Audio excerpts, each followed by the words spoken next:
International standards తో quality education అందిస్తుంది futuristic edu initiatives.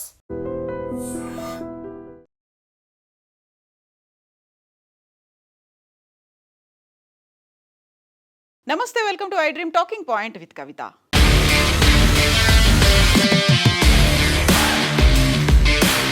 The greatest of all time football దిగ్గజం Lionel Messi 72 గంటల పర్యటనలో భాగంగా భారతదేశానికి చేరుకున్నారు. ఈ రోజు తెల్లవారుజామున 2:26 కోల్కతాలో ల్యాండ్ అయ్యారు. కోల్కతాలో ల్యాండ్ అయిన తర్వాత మళ్ళీ తిరిగి హైదరాబాద్కి చేరుకునే వరకు ఏం జరిగింది అనేది ఇప్పుడు మనం చూద్దాము. ఈరోజు ఉదయం తెల్లవారుజామున 2:26 కోల్కతా ఎయిర్పోర్ట్లో ల్యాండ్ అయినటువంటి మెస్సీకి అపూర్వమైనటువంటి ఘన స్వాగతం లభించింది. 14 ఏళ్ల తర్వాత, అంటే 2011లో మెస్సీ భారతదేశానికి వచ్చారు. ఆ తర్వాత మళ్ళీ ఈ రోజు మాత్రమే ఆయన వచ్చారు. ఇప్పుడు మనం చూస్తున్నటువంటి ఈ విజువల్ కోల్కతాలో ఉన్నటువంటి సాల్ట్ లేక్ స్టేడియంలో మెస్సీ అభిమానుల మధ్యలో కాసేపు ఫుట్బాల్ మ్యాచ్ ఆడుతారు అనేటువంటి ప్రచారం జరిగింది. ఆ నేపథ్యంలోనే డిస్ట్రిక్ట్ యాప్ నుంచి దాదాపుగా 4,000 నుంచి 12,000 రూపాయల వరకు ఒక్కొక్క టికెట్ని వాళ్ళు కొనుక్కున్నారు. ప్రీమియం టికెట్లను కొనుక్కున్నారు. పొద్దటి నుంచి మెస్సీ కోసం ఎదురు చూస్తూ ఉన్నారు. యాక్చువల్గా ది నిర్వాహకులు మాత్రం, ఆర్గనైజర్స్ మాత్రం చెప్పారు అక్కడ మెస్సీ ఈరోజు ఫుట్బాల్ మ్యాచ్ ఆడబోతున్నాడని. తన వెరీ క్లోజ్ ఫ్రెండ్స్తో కలిసి ఆయన విమానాశ్రయానికి చేరుకున్నారు. అక్కడి నుంచి ఈరోజు ఉదయం వర్చువల్గా, యాక్చువల్గా తను అక్కడికి పర్సనల్గా వెళ్ళి షారుఖ్ ఖాన్తో కలిసి 70 అడుగుల మెస్సీ తన విగ్రహాన్ని తానే ఆవిష్కరించుకోవాల్సినటువంటి ఒక సిచ్యువేషన్, అలాంటి ఈవెంట్ను కూడా ఆర్గనైజర్లు ఏర్పాటు చేశారు. ఫర్ ద ఫస్ట్ టైం భారతదేశంలో, అందులోనూ కోల్కతాలో ఒక ఫుట్బాల్ క్రీడాకారుడి విగ్రహాన్ని, అందులోనూ 70 అడుగుల విగ్రహాన్ని ఏర్పాటు చేస్తే దాన్ని వర్చువల్గా మాత్రమే మెస్సీ దాన్ని ప్రారంభోత్సవం చేయాల్సి వచ్చింది. బట్ ఇక్కడే అసలైనటువంటి తతంగం అంతా కనిపిస్తోంది. సో మెస్సీ చూడడానికి వచ్చినటువంటి భారీగా అభిమానులు, సాల్ట్ లేక్ స్టేడియం 80,000 మంది మెస్సీ అభిమానులతో నిండిపోయింది. బట్ వారంతా మెస్సీని చూడనీయకుండా చేసినటువంటి పరిస్థితులు ఏవైతే ఉన్నాయో దాంతో కంప్లీట్గా మెస్అప్ అయిపోయింది. కుర్చీలను విరగ్గొడుతున్నటువంటి అభిమానులను మనం చూస్తున్నాము. వాళ్ళు వెంట తెచ్చుకున్నటువంటి ప్లకార్డులు కావచ్చు, ఫ్లెక్సీలు కావచ్చు, కుర్చీలు, ఎట్ ద సేమ్ టైం అక్కడ ఉన్నటువంటి ఫెన్సింగ్, దేనికది విరగ్గొట్టినటువంటి పరిస్థితి. సో అక్కడ మెస్అప్ చేసి అక్కడ ఉన్నటువంటి ప్రేక్షకులు, అభిమానులు మెస్సీని చూడలేకపోవడంతో ఎలాంటి రచ్చ చేశారు, ఎలాంటి హంగామా చేశారు అనేటువంటి విజువల్స్ అన్నీ కూడా ఇప్పుడు సోషల్ మీడియాలో వెల్లువెత్తుతున్నాయి. 2011 తర్వాత, 14 ఏళ్ల తర్వాత for the first time Messi ఇక్కడికి వస్తే ఆయన్ని చూడనివ్వలేదు అనేది. సో ఇక్కడ మనం గోల్ పోస్ట్ అనేది కూడా చూస్తున్నాము. యాక్చువల్గా ప్రచారం మాత్రం అక్కడ మెస్సీ ఫుట్బాల్ మ్యాచ్ ఆడుతాడు అనేటువంటి ప్రచారం కూడా జరిగింది. బట్ ఆ హైడ్ చేశారు. కేవలం మెస్సీ అక్కడ ఉండి మాట్లాడబోతున్నాడు, అట్ ద సేమ్ టైం తన విగ్రహావిష్కరణకు వెళ్తాడు. అండ్ ఇక్కడ మనకు విజువల్స్లో కనిపిస్తోంది 80,000 మంది ప్రేక్షకులకు సంబంధించి ఒక్కసారిగా అసహనం, ఆగ్రహం, ఆవేశం వెల్లువెత్తుతాయి. సో బోల్డ్ అంతా హైప్ కనిపించింది, ఎక్సైట్మెంట్ అనేది ఉంది. ద గ్రేటెస్ట్ స్టార్, ఒక ఫుట్బాల్ దిగ్గజం మన దగ్గరికి వస్తున్నాడు. అందులోనూ కోల్కతా అనగానే ఫుట్బాల్కి సంబంధించి వీరాభిమానం అనేది కనిపిస్తుంది. కోల్కతా మన భారతదేశానికి సంబంధించి ఒక ప్రైమ్ ప్లేస్గా ఉంది ఫుట్బాల్కి. సో ఇక్కడ మనం చూస్తున్నాం పేపర్లని విసిరేస్తున్నటువంటి, వాటర్ బాటిల్స్ని విసిరేశారు, కుర్చీల్ని విసిరేశారు, అక్కడ కనిపించిన దాన్నల్లా ధ్వంసం చేసినటువంటి అభిమానం. దీన్నంతా జస్టిఫై చేయొచ్చు అనేటువంటి మాటలు కూడా వినిపిస్తున్నాయి. యాక్చువల్గా అభిమానంలో ఇంత ఆగ్రహం తలెత్తడానికి, అందులోనూ పర్టికులర్గా తమ అభిమాని వచ్చినప్పుడు ఎందుకని ఇంత ఆవేశానికి లోనయ్యారు అనేది, దీని మీదే ఇప్పుడు మమతా బెనర్జీ అయితే ఒక ఎంక్వైరీ కమిషన్ని ఏర్పాటు చేశారు. యాక్చువల్గా ఏం జరిగింది అనే దానితో మెస్సీతో పాటుగా అభిమానులకు కూడా మమతా బెనర్జీ క్షమాపణలు చెప్పారు. బట్ అక్కడ ఏం జరిగింది, ఇంత ఆగ్రహావేశాలు ఎందుకు లోనయ్యాయి అంటే, మెస్సీతో పాటుగా అక్కడ పోలీస్ ఆఫీసర్స్ ఉన్నారు, పొలిటీషియన్స్ ఉన్నారు, దీంతో పాటుగా అక్కడ క్రికెటర్స్ ఉన్నారు, అక్కడ ఉన్నటువంటి హూ అండ్ హూ వాళ్ళందరూ కూడా మెస్సీని చూడడానికి, మెస్సీతో పాటుగా ఆయన గ్రౌండ్లో కలియ తిరుగుతున్నప్పుడు మెస్సీతో పాటుగా కనిపించారు. మెస్సీతో పాటు వాళ్ళు కలిసి తిరగడం ప్రారంభించారు. యాక్చువల్గా మెస్సీ ఎక్కడున్నాడు అనేది ఐడెంటిఫై చేయడం కోల్కతాలో ఉన్నటువంటి అభిమానులకి చాలా కష్టతరంగా మారింది. ఆ నేపథ్యంలోనే మెస్సీని వాళ్ళు గుర్తించలేకపోయారు. తమ అభిమాన ఫుట్బాల్ ప్లేయర్ కోసం దాదాపుగా ఒక నెల శాలరీని పెట్టి కొన్ని నెలలుగా ఎదురు చూస్తున్నారు. ఇది లైఫ్ టైంలో వచ్చేటువంటి ఒక అరుదైన మూమెంట్గా వాళ్ళు భావించారు. సో అంత పెద్ద క్రౌడ్ మెస్సీతో పాటుగా గ్రౌండ్ అంతా కలియతిరింది. కానీ ఇమాజిన్ ఇందులో ఎక్కడ మెస్సీ ఉన్నాడు అనేది. అందులో ప్రతి ఒక్కరూ బ్లాక్లోనే కనిపించారు, బట్ మెస్సీ ఎక్కడున్నాడు అనేది ఐడెంటిఫై చేయడం కష్టమైంది. ఈ క్రౌడ్లో, ఇంత క్రౌడ్లో మెస్సీని గుర్తించడం అనేది ఒక నిస్సహాయ స్థితి అనేది ఏర్పడింది. దాంతోనే అసహనం అనేది కూడా కనిపించింది.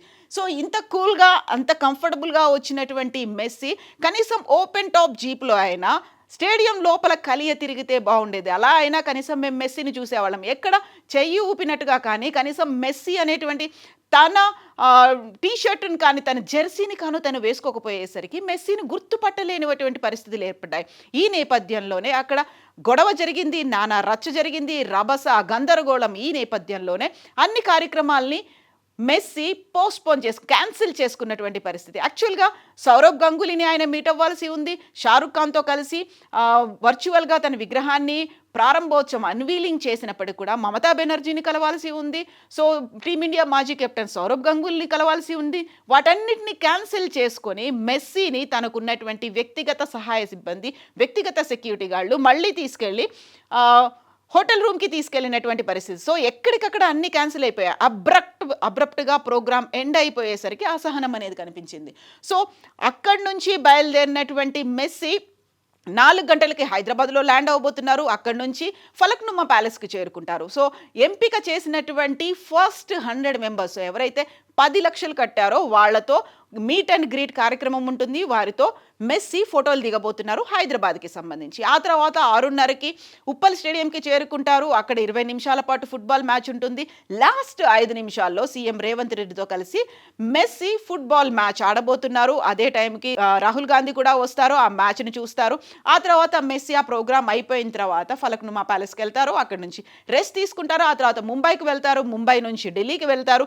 ఢిల్లీలో కూడా అక్కడ ప్రధానమంత్రి నరేంద్ర మోదీని కలిసిన తర్వాత ఈ 72 గంటల షెడ్యూల్ మెస్సీది కంక్లూడ్ అయిపోతుంది. సో అక్కడ కోల్కతాలో జరిగినటువంటి ఈ ఇన్సిడెంట్ చూసిన తర్వాత హైదరాబాద్లో ఇప్పుడు విపరీతమైనటువంటి క్రౌడ్ని ముందు నుంచి ఎక్స్పెక్ట్ చేస్తున్నారు. ఎక్సైట్మెంట్ కూడా ఉంది. కాబట్టి ఫస్ట్ డే 2500 మందితో ఈ ఫుట్బాల్ మ్యాచ్ జరగబోయేటువంటి క్రికెట్ స్టేడియం, ఉప్పల్లో ఉన్నటువంటి క్రికెట్ స్టేడియం చుట్టూ విపరీతమైనటువంటి పోలీసుల పహారాని, భద్రతని ఏర్పాటు చేశారు. బందోబస్తు కోసం పోలీసుల్ని మోహరించినటువంటి పరిస్థితి కనిపిస్తోంది. సో అక్కడైతే విపరీతమైన హైప్ ఉంది. కనీసం organisers, event managers Messi football match ఆడతాడని టికెట్లు అమ్ముకున్నప్పటికీ ఆ మ్యాచ్ ఆడడం అనేది అక్కడ లేదు, షెడ్యూల్లో లేదు. బట్ ఆ క్లారిఫికేషన్ ఇవ్వలేకపోయారు కాబట్టి ఈ తతంగం, ఈ గొడవంతా కనిపించింది. ఈ నేపథ్యంలోనే ఎంక్వైరీ కమిటీని సీఎం మమతా బెనర్జీ ఏర్పాటు చేసినప్పటికీ అక్కడ యాక్చువల్గా ఈ ప్రోగ్రాంలో ఏం జరిగింది, ఎందుకు ఇంత గందరగోళం ఏర్పడింది, ఒక మ్యాచ్ కోసం ఇంత టికెట్లని పెట్టుకుంటారా అనే దాంతో ఇప్పుడు గవర్నర్ కూడా ఒక ఎంక్వైరీకి ఆదేశాలు జారీ చేసినటువంటి పరిస్థితి ఉంది. మెస్సీ ఈవెంట్కు అంత రేట్ ఎందుకు పెట్టారు అంటూ సర్కార్ని గవర్నర్ సివి ఆనంద్ బోస్ నిలదీసినటువంటి పరిస్థితి. అక్కడ రాష్ట్ర ప్రభుత్వానికి ఆయన లెటర్ కూడా రాశారు. ఒక టికెట్ ఎందుకని అంత ప్రీమియం రేట్లు పెట్టి చెల్లించాల్సి వచ్చింది? మాకు కంటిన్యూస్గా కాల్స్ వస్తున్నాయి, ఒక క్లారిటీ అనేది మిస్ అయిపోయింది. ఒక పర్సన్ కాసేపు ఒక స్టేడియంలో తిరగడానికి 4,000 నుంచి 12,000 రూపాయలు ఎలా వసూలు చేస్తారు అంటూ బెంగాల్ గవర్నర్ సివి ఆనంద్ బోస్ రాష్ట్ర ప్రభుత్వానికి లెటర్ రాశారు. తమ అభిమాన నటుని ఒక్కసారి చూసేటువంటి అవకాశం కోసం నెలల తరబడి అక్కడ ఉన్నటువంటి అభిమానులందరూ ఎదురు చూశారు. బట్ వారందరూ మిస్ చేసుకునే పరిస్థితి ఎందుకు ఏర్పడింది? అందులోనూ నిర్లక్ష్యం ఎందుకు అనిపించింది? ఇలాంటి గందరగోళమైనటువంటి పరిస్థితి స్టేడియంలో ఎందుకు తలెత్తింది అనే దాని మీద ఇప్పుడు ఎంక్వైరీ చేయాలి. అట్ ద సేమ్ టైం మీరు చెప్పేటువంటి క్లారిఫికేషన్ ఏముంది అనే దాంతో నివేదికను కూడా కోరారు. ప్రభుత్వాన్ని నిలదీశారు.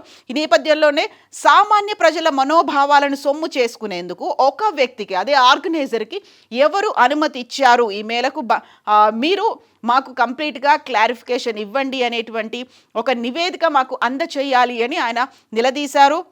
మెస్సీ మ్యాచ్ టికెట్ల కోసం ధరలు తమకు అందుబాటులో లేని విధంగా ఉన్నాయి, వాటిని పొందలేకపోయామని చాలామంది మాకు ఫిర్యాదులు చేశారు. లోక్భవన్కి, అంటే రాజ్భవన్ పేరు మార్చి లోక్భవన్ అయిన తర్వాత కాల్స్, మెయిల్స్ వస్తున్నాయి.